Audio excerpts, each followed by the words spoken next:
Welcome to T Times. Maripeda మండల కేంద్రంలో ఖమ్మం వరంగల్ ప్రధాన రహదారిపై యూరియా కోసం రైతులు భారీ ధర్నా చేశారు. రైతుల ఆందోళనకు మద్దతుగా మాజీ మంత్రి రెడ్డి నాయక్ ధర్నాలో పాల్గొన్నారు. కేంద్ర రాష్ట్ర ప్రభుత్వాలపై మాజీ మంత్రి మండిపడ్డారు. రాష్ట్రంలో 420 హామీలు ఇచ్చి అధికారంలోకి వచ్చిన కాంగ్రెస్ ప్రభుత్వం హామీలను అమలు చేయడంలో నిర్లక్ష్యం చేస్తోందని అన్నారు. ముఖ్యమంత్రి ప్రతి ఎమ్మెల్యేకు నియోజకవర్గ అభివృద్ధి కోసం 5 కోట్ల రూపాయలు నిధులు ఇస్తూ ఉంటే వాటిని 10% కమిషన్లు తీసుకుని పండుగ చేసుకున్నారని ఎద్దేవా చేశారు. రాష్ట్రంలో అన్ని సొసైటీలకు సరిపడా యూరియాను సరఫరా చేసి రైతులు ఇబ్బందులు పడకుండా చూడాలని డిమాండ్ చేశారు.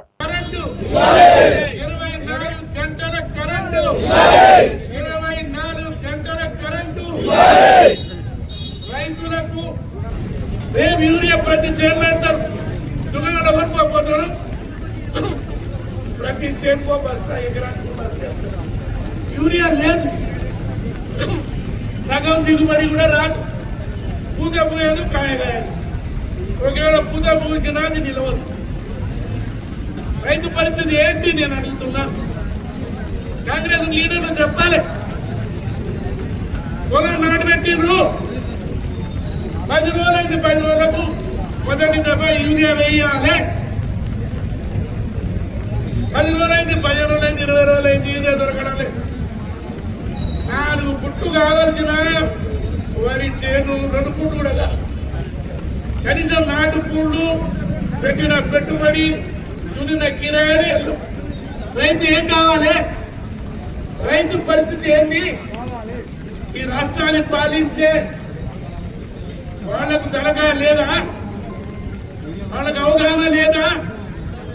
వాళ్ళకి వ్యవసాయం మీద అవగాహన లేదా? ఇలా కరెంటు పోతే రోజుకు 10 సార్లు ట్రిప్ అవుతుంది, మోటార్లు జారిపోతున్నాయి, అక్కడ ట్రాన్స్ఫార్మర్ కాలుతున్నాయి, స్టార్ట్. ఏం చేయాలి రైతు? నేను అడుగుతున్నా. అందరి దయతోటి ఎప్పుడు ఈ చరిత్ర లేనంత మెజార్టీతో గెలిచింది. 80 టైంలో రైతులు పెట్టారు. ఎటుపోయిండు నేను అడుగుతున్నా.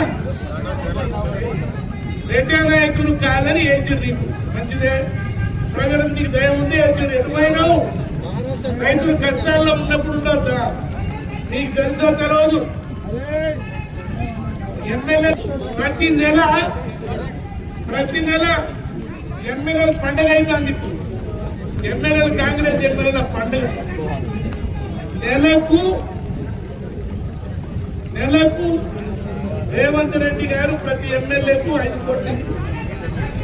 5 కోట్లు ఏం జరిగినా 5 కోట్లు ఏంటంటే మీరు నచ్చినోనికి తిరుగు పేమెంట్ చేయించాలి.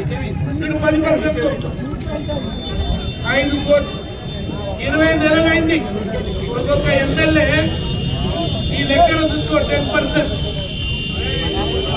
ఆ విధంగా కలిపి